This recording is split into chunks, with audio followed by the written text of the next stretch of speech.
probably end up finishing, and then it'll just be whatever we want to do for the remaining time. If you want to leave, that's fine. If you want to ask a question that's been burning, you can do that.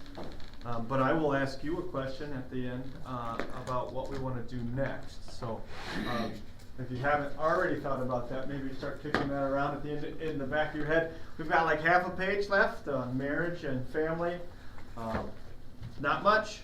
I said last week we'd get through it all. Obviously, we didn't. So we're going to finish it up today, and whatever else we have, we'll take it as it comes. But let's start with a prayer. Gracious Father in heaven, we thank you for the wonderful blessing of marriage and the blessings that come from it. Sometimes children and family and all those wonderful things.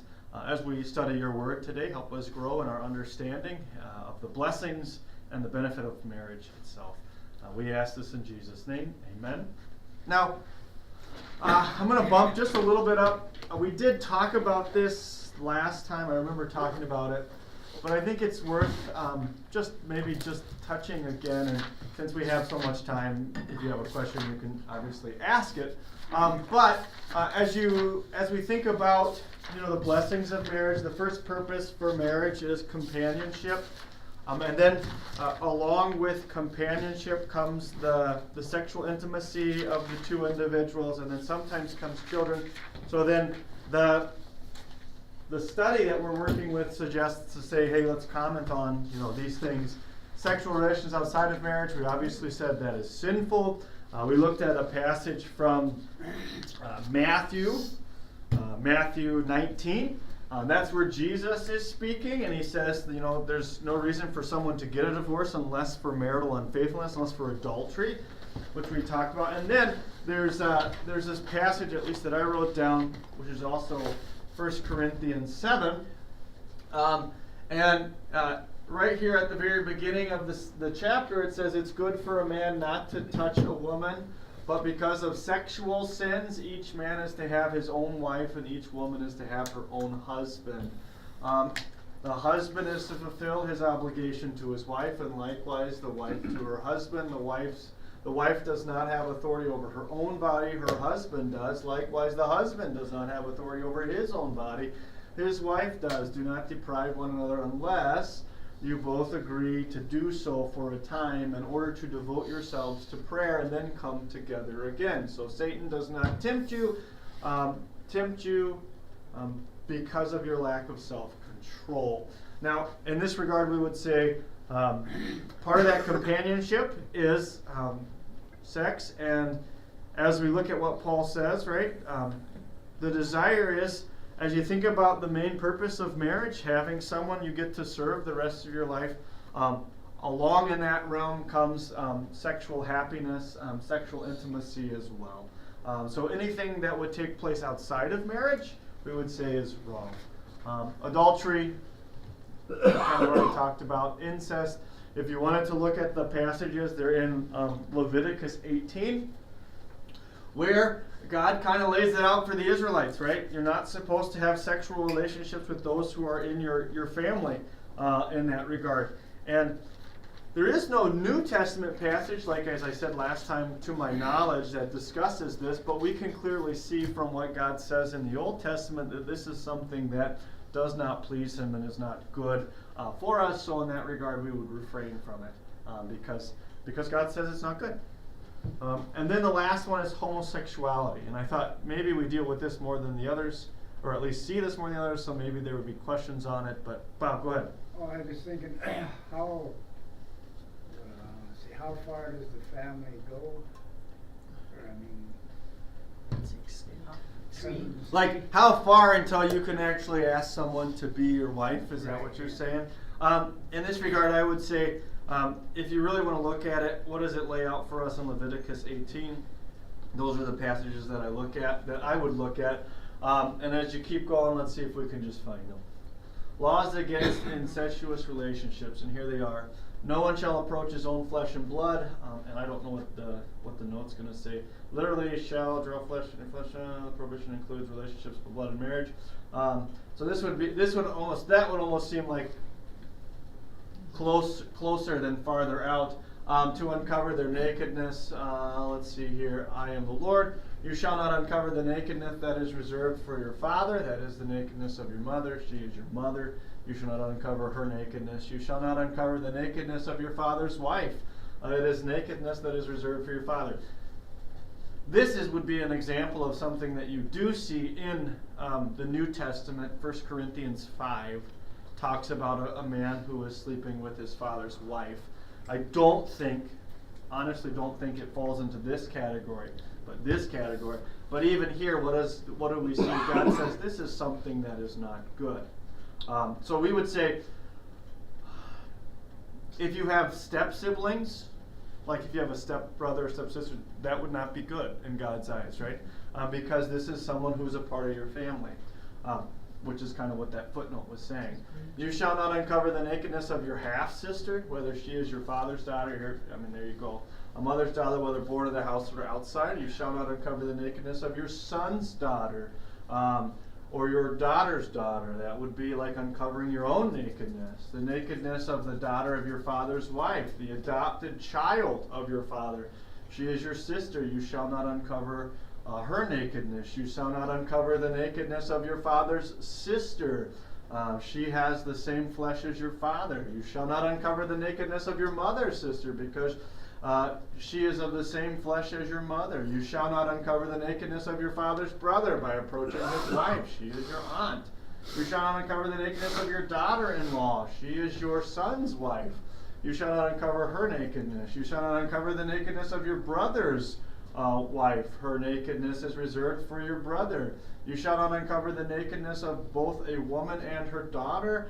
You shall not take her son's daughter or her daughter's daughter, and so uncover nakedness that belongs to her. They are her flesh. It is a depraved act. You shall not take a woman and then take her sister as a rival by uncovering her sister's nakedness during that first wife's lifetime. So, as you look at that, obviously this is going to go into even more sexual immorality that you see. But if you were just looking at those, I would say it kind of broadens it out. I would say your first cousins, we would say, according to this, we would say that doesn't seem like something that would be pleasing to God. I don't know if there is an actual law that our country has on that. I don't know, maybe one of you would know that. I don't know. I'd have to maybe do a little bit further of a study if someone was like, I want to marry my second cousin. I would say maybe not the best decision to do that. Well, then the Hutterites and the Amish would probably be unlawful, right? Yeah. And then you get down to the notion of like, how much does this apply? Because you've got some people who have double cousins, right? Brothers who marry sisters and things of that nature. And I would say in that regard, I don't think that would be displeasing to the Lord. But I would say in that regard, then you would want separation between the children, right? You wouldn't want children marrying within those two families anywhere close to each other. I don't know if that's helpful, Bob, but I don't think there's like a specific, here's the line. I was thinking there was a law in the country for that. I think there is too. I'm not sure. I don't know what it is. Well, I thought it was first cousins are supposed to marry first cousins because of birth Genetic stuff, yeah. Messes things up. I think you're right, but I'm not for sure. I think you're right, but I'm not for sure. Like I said, I don't know if there's a law. I know that, at least I think, it's been a long time since we got married, but I think we did like blood tests and stuff just to check and see that kind of stuff. Don't you do that anymore? I think we did. I don't know. We did. Yeah, I think we did. My wife and I did. I don't know. I'm assuming that they still do that, but I'm not for sure. The blood tests that they did was for syphilis. Oh, were they? Yeah. Oh, okay. I don't know. I just remember them saying, you're going to need to take a blood test. It's And I was VDRL is like, what why? it's called, but it's for syphilis. Oh, okay. Well, I have no idea. I just remember that was a hoop that they asked us to jump through, and I was 21, and I was like, why would I need to take a blood test? That seems weird, but whatever. Anywho. There must be I don't know, because I know you're talking about first cousins, but, because I know a couple in town here who are first cousins that are married. Sure. I don't know whether they had to go out of state. I mean, I wonder if it is a state by state. It might be. But The I have a kids are cousin right. that married her cousin, but her cousin was adopted, so I don't know if that was then legal or Sure, I They think, weren't really well she didn't have to with it. change her name. that would be, I think in this regard, when I think about the notion of like, incest in that regard, we think about marriage and the family, and as I think about it, because I don't really know, like I don't think there's a ton said about this in the book besides God kind of mandated this in the Old Testament, and so we kind of uphold it in the New Testament. I would just say in this regard, what is, when you have a marriage, that companionship does translate into sexual intimacy. That is something that should only be carried out with your wife. And I think in that sense too, you think about, at least when I read all this, I think about Noah and his sons, right? And when Noah is naked and exposed, and then Ham goes in and he tells his brothers, oh look, our father's exposed in that regard. I mean, this is talking about uncovering nakedness. The thought would be is that there'd be more than just seeing.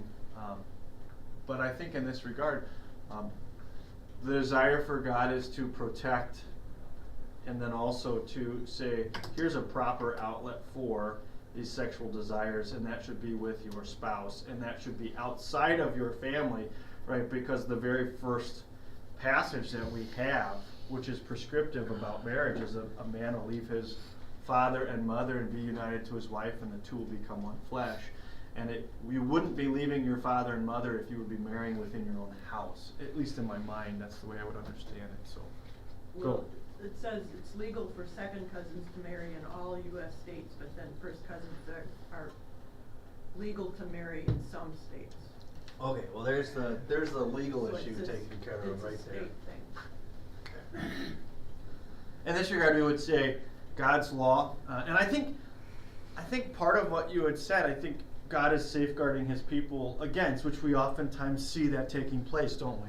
God in the Old Testament has these laws for his people to follow so that they themselves are removed from, we'll say, consequences of that might happen otherwise.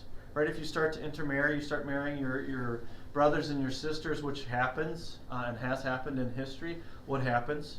There's a lot of defects that come into play.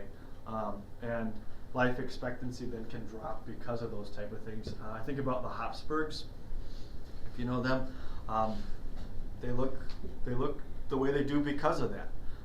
And there are some people in our own country that I think, if you go far enough and look in the right mountains, you find them, and they look different because that's what they've done. They've intermarried so much. I think part of that is God is trying to protect his people from that.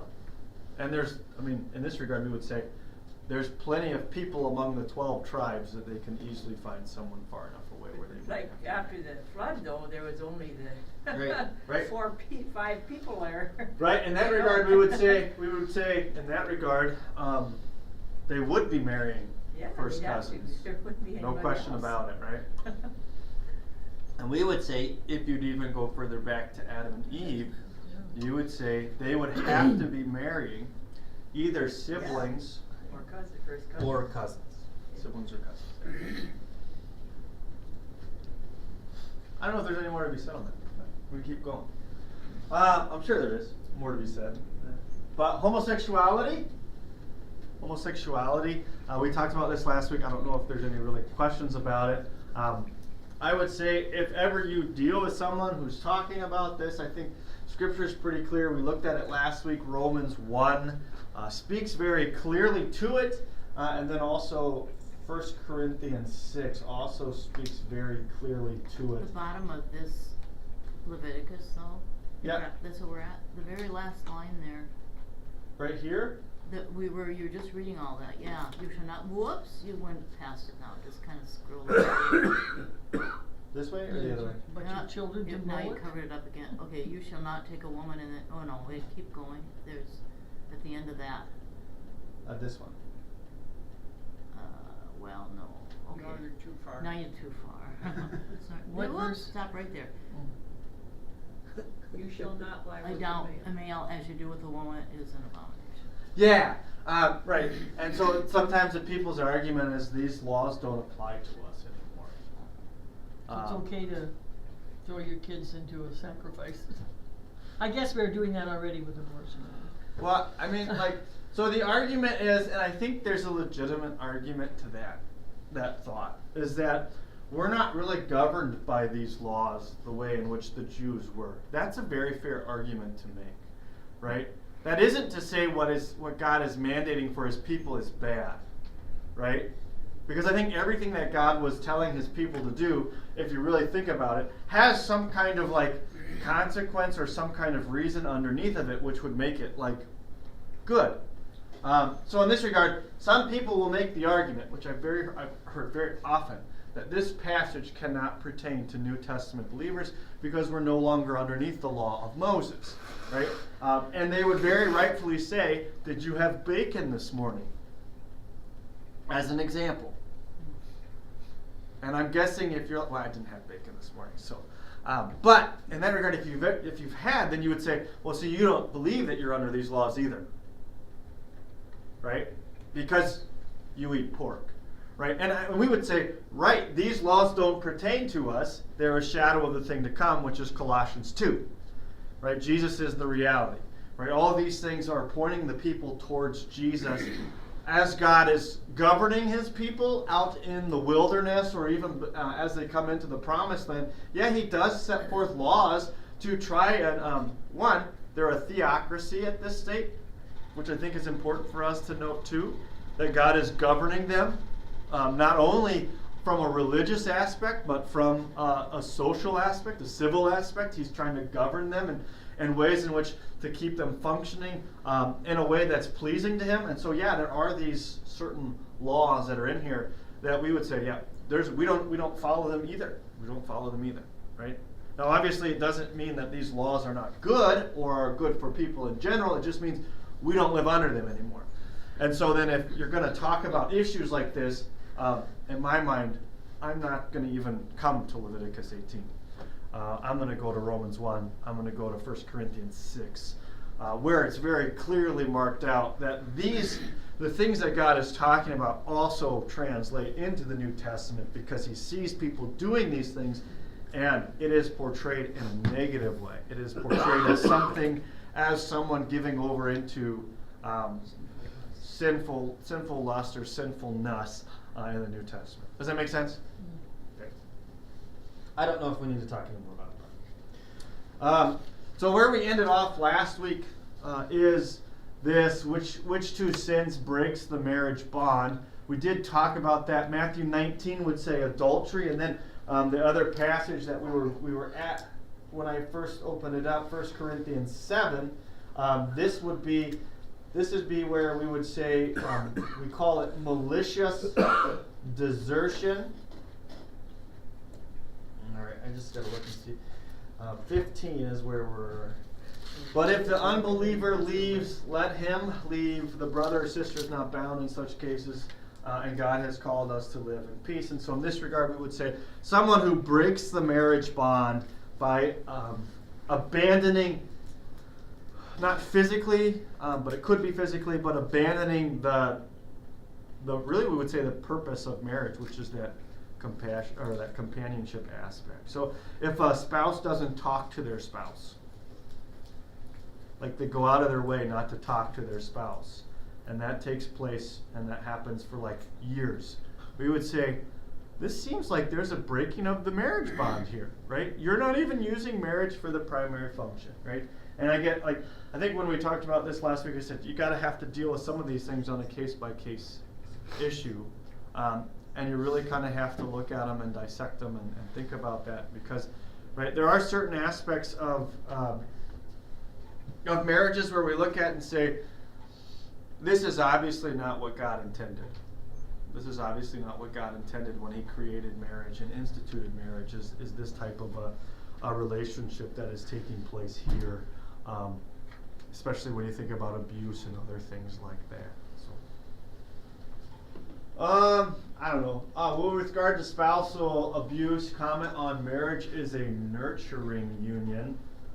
I wrote down Fifth Commandment issues, right? If we're talking about abuse, I think there's Fifth Commandment issues that are worked up into it. And then what did I write? I said your party can desert the relationship by not upholding what marriage is, which is what I just said. I don't know if there's more to be said on that. I don't know if you have any questions on it, but I would say for lots of this, you'd want to like look at the case by case, right? There isn't a specific like, wow, here's malicious desertion outlined very clearly and completely, and I think you can have it where I've seen it where some people who are counseling individuals can say here's grounds for a divorce, and some will say no, there's not grounds for a divorce. Like there can actually be disagreements about that, primarily because of there's no clear like this is what that means. Yeah, I don't know if there's any more to be said on that. Comment. Oh, if one partner breaks the marriage bond, what options are available to the wronged party? Reconciliation or divorce, right? Those are the two options, right? If a marriage bond is broken, we'll say by adultery and malicious desertion, which we would say are the only two scriptural reasons for a divorce, there's two options for the wronged party, and that is either to be reconciled to their spouse, right, or to divorce them. And we would say in that regard, in the matters of like unfaithfulness or adultery, maybe the relationship is so damaged where there cannot be this notion of reconciliation. There can be forgiveness, but not reconciliation from the wrong party. And then in that regard, we would say, well, then divorce would be the option. Divorce would be the option. Scripturally, that would be the only avenue to move forward. Comment, it takes two to make a marriage, and it takes two to break a marriage. Yes, it takes two to have a marriage. I would say it doesn't always take two to end a marriage, right? Because you can't control your spouse. Sometimes one party is just guilty of breaking the marriage bond. I think spousal abuse is right there. If you have one spouse Right. that's abusing. Right. I think the notion is that oftentimes people like to say, well, because sinful hearts love to make excuses for sin. Oftentimes, if a party is guilty of doing something that might cause divorce or might break the marriage bond, maybe is a better way to put it, their justification for it would be, well, it's what they did. They pushed me to this behavior.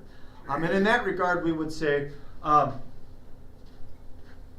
we're all responsible for our own sin, right? I mean, you're not going to stand before Jesus on Judgment Day and say, well, Jesus, I did these things, but just hear me out. You should have seen the way that people provoked me. Right? That's not going to be what happens. And it is true that marriage can be broken by one individual. It can happen by both. Like it can actually happen to where both people break the marriage bond. But in this regard, I would hesitate to say it takes two to break a marriage because that's not necessarily the case all the time. Right? There has to be two people to create or start a marriage, but one person can do all the work of breaking a marriage all by itself. Marriage is a 50-50 proposition. What do you guys think on that one? Marriage is 50-50. Should be 100-100. Good. Yeah, it's not a 50-50. Right? If you think it's 50-50, you have the wrong idea of what marriage is. You both need to be 100% in. Because when that other person isn't 100% in, it's real easy to say, well, they're not doing their fair share, so I'm not going to do my fair share. If you go into a marriage understanding that it's 100% all the time, then it makes it a whole lot easier to say, well, my spouse is maybe not in a position to where they're upholding maybe my ideals of what a marriage might be, but that doesn't stop me from from being committed. That doesn't stop me from carrying out or doing the very things that God has called me to do in this relationship. Yeah, I would say it's 100%, 100%. And if it's not that mentality, then we've got some things to discuss. I don't know if there's anything else on that. Last question. What options are available to a spouse who has broken the marriage vow? So what happens to an individual who is the one who breaks the marriage? And it doesn't necessarily talk about any type of action of divorce, but if there is divorce, that does take place by the wronged party. The steps or the options available to the person who has committed the sin, we might think are drastically different in the case of that, but really the reality is sin is sin. And so the first step would be repentance, right? Acknowledging that what is done is wrong. And then seeking reconciliation, right? Going to that individual and asking for forgiveness. And then in this regard, we would maybe even say there probably should be some kind of, people will talk about fruits of faith that are seen in this reconciliation, right? Maybe it's maybe through conversations and stuff, it's kind of mapped out, saying like, we've got kind of this idea of what we think makes the most sense for an individual who is being governed by the new man to live in this sort of way in this situation, and that might mean seeking counseling. That might mean checking in. That might mean X, Y, and Z, right? And I would say that's something that you'd have to determine on a case-by-case basis.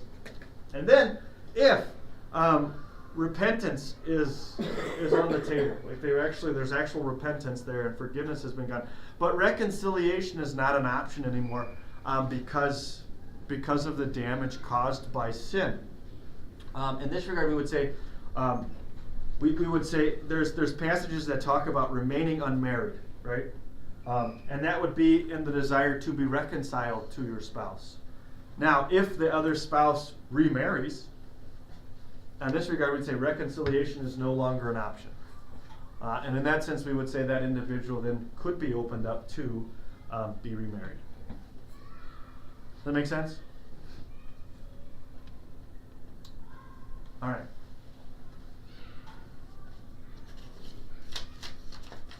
I just turned the page because we're done. We're done with the "For God So Loved the World." A very long study. Rather enjoyable. I don't know.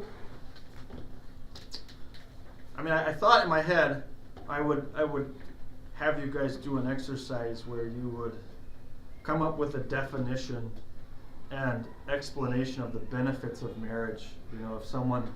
If you run into someone from a younger generation, what would you say to them? Because it's true that in our country, marriage numbers are dropping, right? There's not as many people getting married, and I think the reason for that is because they don't see it as beneficial. And so I was going to ask you guys to, one, come up with a definition, two, then state your case. Why should you get married to the young people of this world? But we don't have to do that. I do want to know what you want to study next. Oh, please, June. Two things. I want to say thank you. I really totally enjoyed this book and I didn't write it, so. Well, but you took us through it, okay. And that's what I appreciate very much. Yes. It's Yes. a good reference. It's I agree. things to look back on. There's some chapters I'm definitely going to be reading later. Yeah. Sure, it's a good resource. I got it to all my kids. It is a very good resource for sure. And then the second thing, I guess when you were talking about this, but I thought about it before because we talked about marriage and what happens when we go to heaven, and actually it made me sad because I feel like Tom is my other leg or my other arm or he's just such a part of me. I can't imagine then going to heaven and not having that part. Sure. That to just be like everybody else. Sure. Yeah.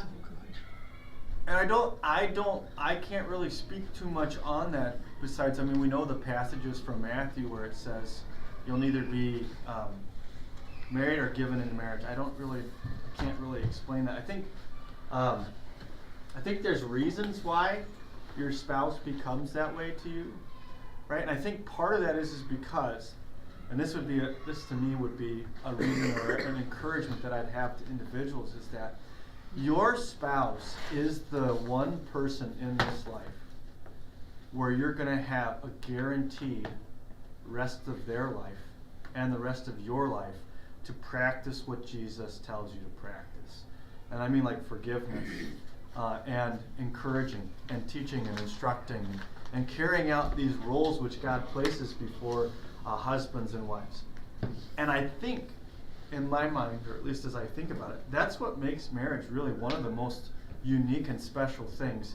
And that's what causes spouses to become such a wonderful blessing and in my mind, such a desire to have, right? Because they do fulfill not only companionship, but they allow us to do the very things in a much more easier capacity that Jesus commands us to do, right? And partly because you're kind of locked in.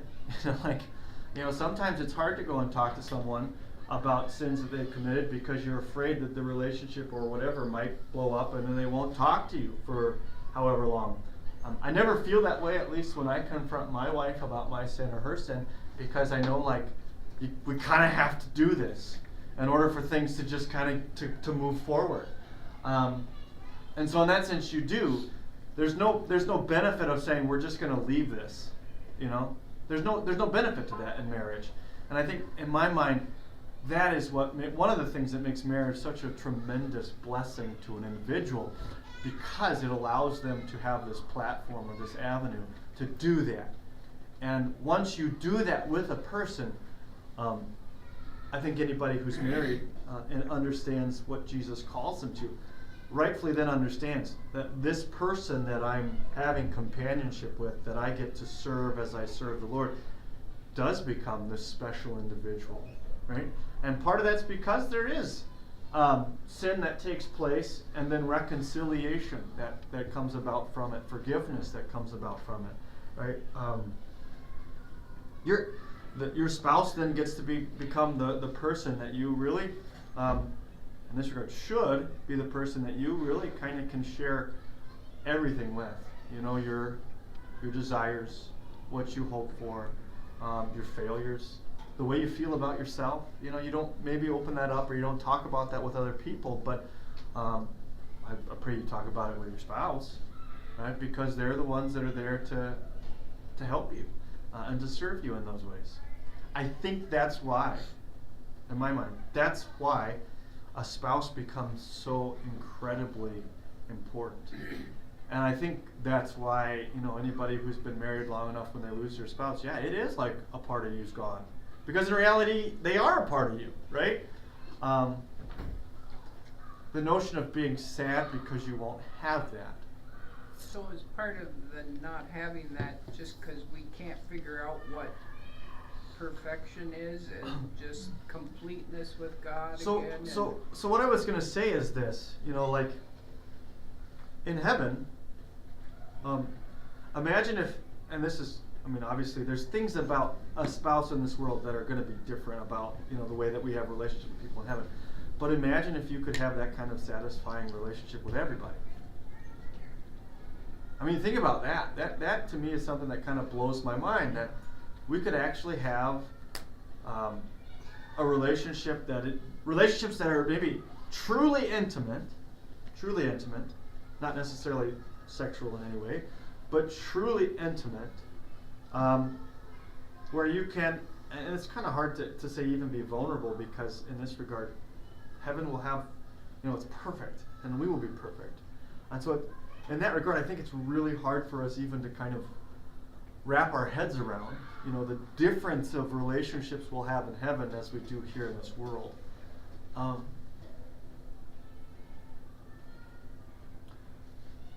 I would say in this regard,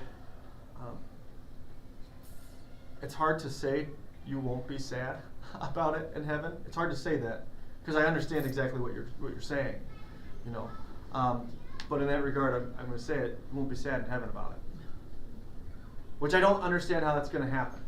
But there's lots of things in heaven that I don't understand how that will happen. I think it's like what Corrine said, though, we don't know what perfection is. Right. We've never had it, we've never experienced it. Right. Even if you have the best marriage in the world, you still have not had perfection. Right, and I would say in this regard too, And that's what we're gonna have. let's not necessarily just think about the relationship that you have with your spouse, but think about the relationship that you have with your Lord here in this world, and then think about what that will be in heaven too. I mean, that to me is something that, I mean, the Bible talks about us being like the bride of Christ in heaven. Imagine that in that aspect of, imagine your spouse. I mean, yeah, it's hard for us to wrap our heads around. It's hard to wrap our heads around. But I'm glad that you feel that way about Tom. That's good. I think you should, as a husband or a wife. That's the way you should feel, right? Yeah, you're probably Yep, that's all I'm gonna say. Anything else, since we're formally and officially done? Does anybody have a suggestion for what we should do next time, or you just want me to come up with something and then you just come and I'll give you the information and materials as we go? If not, I would maybe ask for some guidance. I thought about how we studied Daniel. Mm-hmm.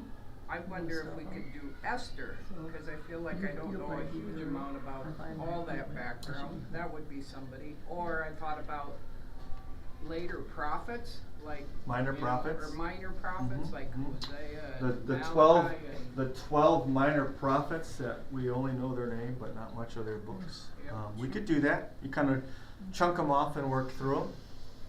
I mean, Esther in and of itself, I think, is 4 chapters long. It is an interesting book because it's the only book where the name of the Lord is not mentioned. So it's this kind of interesting book that we get to. So maybe what we'll do is, which I'm more than happy to do. I is can't to- even remember the chronological, how it fits in. You know, that's kind of what I always like to try and get, and I'm sure I studied it, but it's Well, of not course, right, in right. my head like I did remember it. And I would say even after we study it, Corrine, it might stay there for a little bit. That's what I said, it goes away. It might leave. It might be like, I'm gone. I'm back at the beginning in the People's Bible. That's okay. So, I mean, we could do that. I mean, I don't know if anybody has a... I like Esther. So maybe we'll start next week with Esther. And then after Esther, we'll jump into the minor prophets. I'm sure that will keep us busy for at least 2 years. I don't know if it'd be 2 years, but a while. There are 12 of them. They're not as long, but you know, if you chop up five chapters, just on average 5 chapters or 4 chapters for 12, that's over 60. You know, that's a year's worth easily, if not more. So. One thing about the minor prophets, they're not in the Bible as the order that they are in life, and it's Confusing. I have that chronological Bible that I go through every year, and I really like that because it lists them as the times Yeah. what they think time period they were in. and Well, and it really- also helps you then to understand the reason they say what they say. Exactly. Yeah, I mean, like so there's no doubt, you know, when you get to reading them, and some of them have this message, like this message of like, this a lot of it is law, right? There's several minor prophets. It's just law, and part of it's because they're proclaiming. Some of them are proclaiming before the exile, Yeah. right? And then some of them are actually proclaiming law after the exile, but because they're not actually considering or thinking about, you know, the way that they're living. And I think some of those minor prophets are very applicable to our life today. I'm trying to think. I think it's I want to say I don't want to say it because I'm probably gonna be wrong. But I know one of them talks to the people, and in college we called it the Home Depot prophecy. But I can't remember which one it was. But it was because people were were blessed in such a way financially that they could go out and they could, get things and make their homes really lavish, and yet the temple of God sat in ruins. And so, can't remember the prophet. I'm sure once we're in class I'll remember it, but the prophet comes along and says, "What are you guys doing? What are you doing? You're sitting here making these lavish couches for yourself, and the house of the Lord is in shambles. You should be ashamed of yourselves. Is not the Lord the one who brought you, to where you are? And yet you don't think of him?" And we'll cover it, I guess, if we go through all the minor prophets. Would that spur along the remodeling project? It might, yeah. I thought of that before. I was saving that for Sunday morning, so that. No, but yeah, right. It probably would. It might prick some people's consciences in that regard, but I believe it's Amos writes. He talks about how the believers or God's people could steal from God. And that's partly because of, they're not giving the tithes that they were supposed to. And the prophet says, "Are you mere mortals going to steal from God?" And the answer is, of course they are, because they're not bringing forth the sacrifices and the offerings that they should. So, yeah. I could be wrong on that. It might be some other minor prophet. It's clear that maybe I need to study as much as you guys do. So that's what we'll do. We'll jump into Esther first, and then we'll go through the minor prophets. Please, anybody? Okay. I don't know if anybody else has any questions or comments. That's all I have for today. So mark it down. We finished early. You can't take a call. I'm wondering about I heard there was gonna be a school built, and now I haven't heard There's anything. never been talk about a school being built. There was talk about starting a school, and in those conversations at those meetings, some people suggested why not just build a building for a school. That might be the best route, because they thought updating what we had downstairs or creating a space to have a school might be too costly. So there's never really been talk about building a school. There's been offhand comments about it. We've looked at it. We've looked at, should we start a school? And it just didn't come to anything. We've had meetings and we've talked about it, and I think even from the people that we talked to in the community and the congregation, it just seemed like it's not that, I don't think it's that the financial support wouldn't be there. I think it just takes a lot of manpower.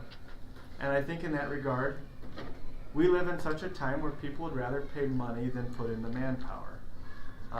Really, I honestly think that's the reality. And I think, because I can remember people would say, "Well, let's just call somebody else to start it."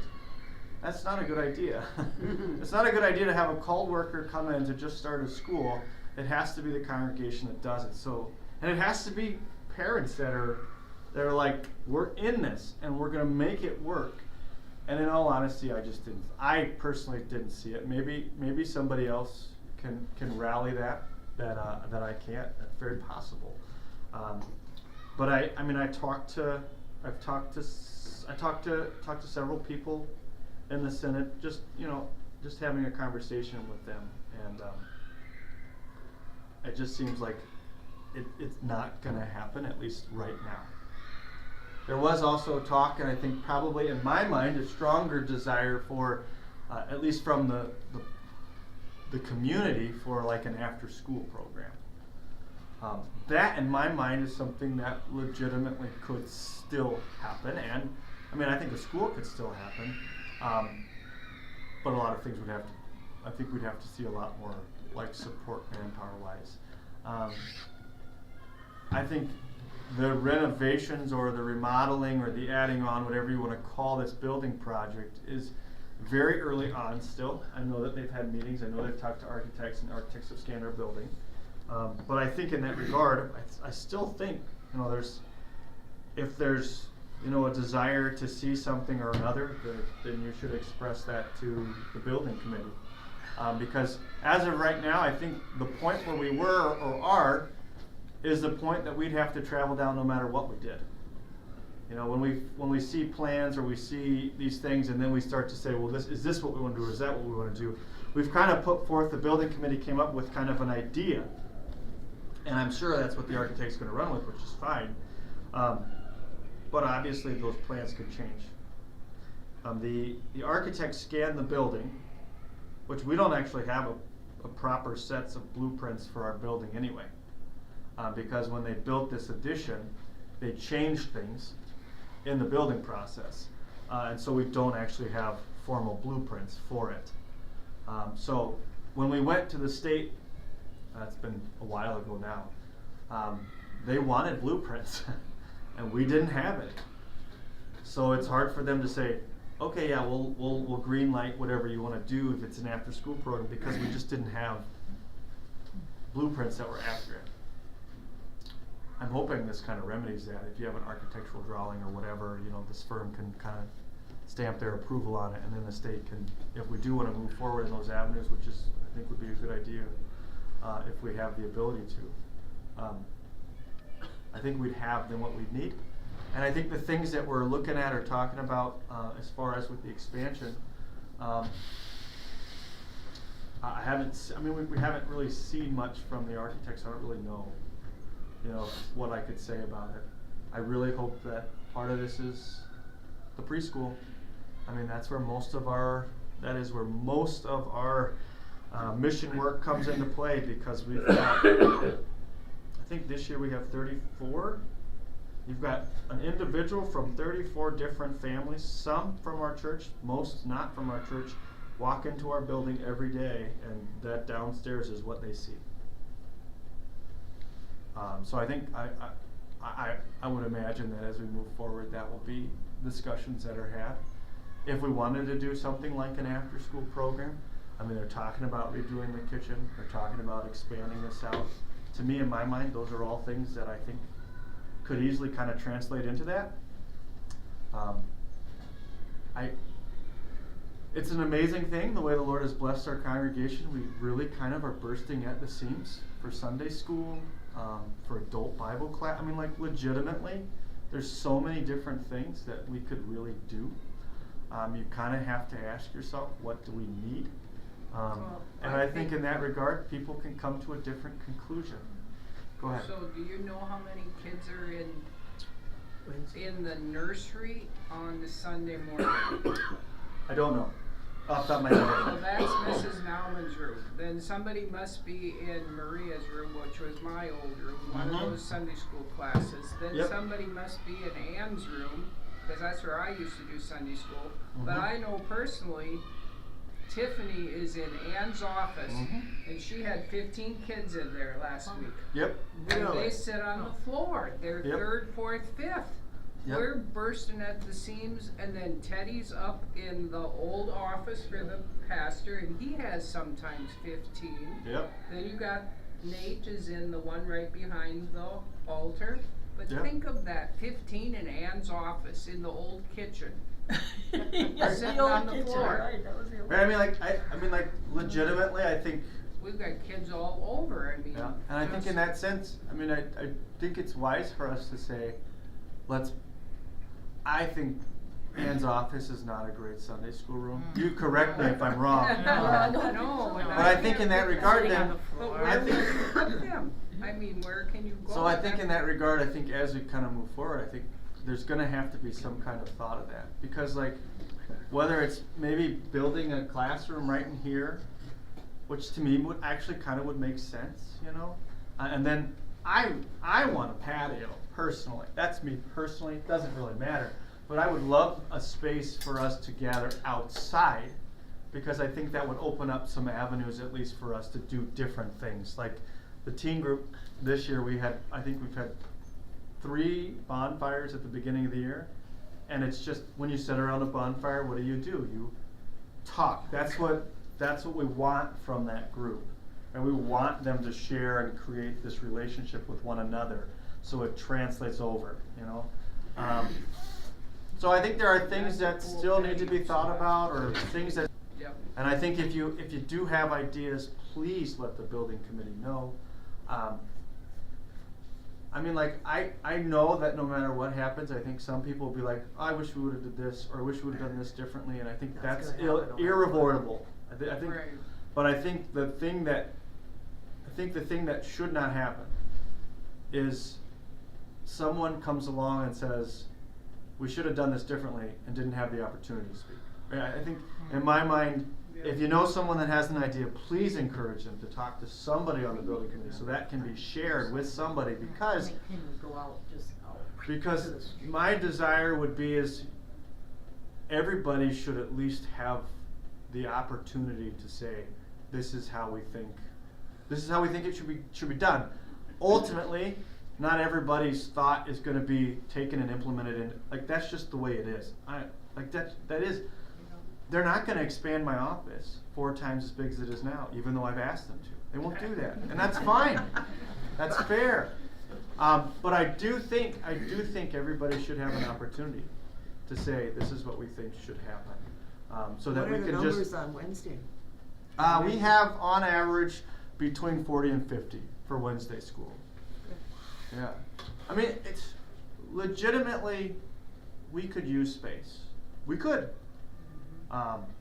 And that's a wonderful blessing that only the Lord, It is. only the Lord is. This is the only time I've ever experienced in my lifetime is having not enough space in your church. Wow, this is, I mean, this It's very, is very nice. It's a blessing from the Lord, no doubt about it, right? So we have to figure out how do we plan for the future. And in my mind, I think people who are teaching Sunday school, I don't think it's a bad idea to say, hey, maybe we should think about a Sunday school classroom in a really functional way. I mean, whether or not it's losing this, which I would hate, but whatever. If that's what we decide, it's fine. But maybe 2 classrooms isn't a bad idea, and a hallway in here that opens up into the gym, where the stage is currently. Like maybe that's the route that we decide.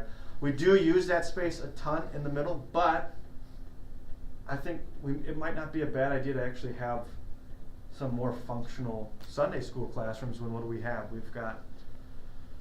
We're trying to transform rooms that were not intended to be Sunday school classrooms to fit Sunday school classrooms in it. I think the next Sunday room classroom that in my mind we'd have to transform is that little coat closet downstairs where all those filing that's the next Sunday school classroom for us, I think. I've thought of that too, somehow to move But that. it's so tiny. I'm being sheep. I am joking. I'm just joking. Well, I thought about that, you could move it out. Yeah, I think in that regard, Well, didn't what know they're she had thinking that many here kids is Sunday. moving that one. I think in that regard, Kitchen. I think it's the steps that we're Next taking are story, good. that way. I think I don't know. there's still a lot of thought and planning out that needs to take place before we kind of settle on where we go, which I think will happen. And I think it's something to be said too, and I know this is the mindset of most people here, which is to say, we just want it to be functional. Yes and no. In my mind, yes and no. I hear you. This is whose house? The Lord's house. And so I don't think it's a bad idea to say, let's make this something where we can all come to and say, we love being here, and this place truly is nice, and it gives glory to God. Not that this space doesn't already, but I'm saying, if we've got ideas or we've got things that maybe we want to implement that maybe might cost a little more, let's actually think about them and say, is it worth it? Because you want a space. Me personally, I want a space that I can proudly bring people in and say, this is our church. And I think if our church looks like an office space, you lose some of that. You know what I mean? You lose a little bit of that. Especially when they go into those bathrooms downstairs, that's kind of scary. Yeah, that's an issue I think should be resolved in this whole process. I think so. I think the preschool has.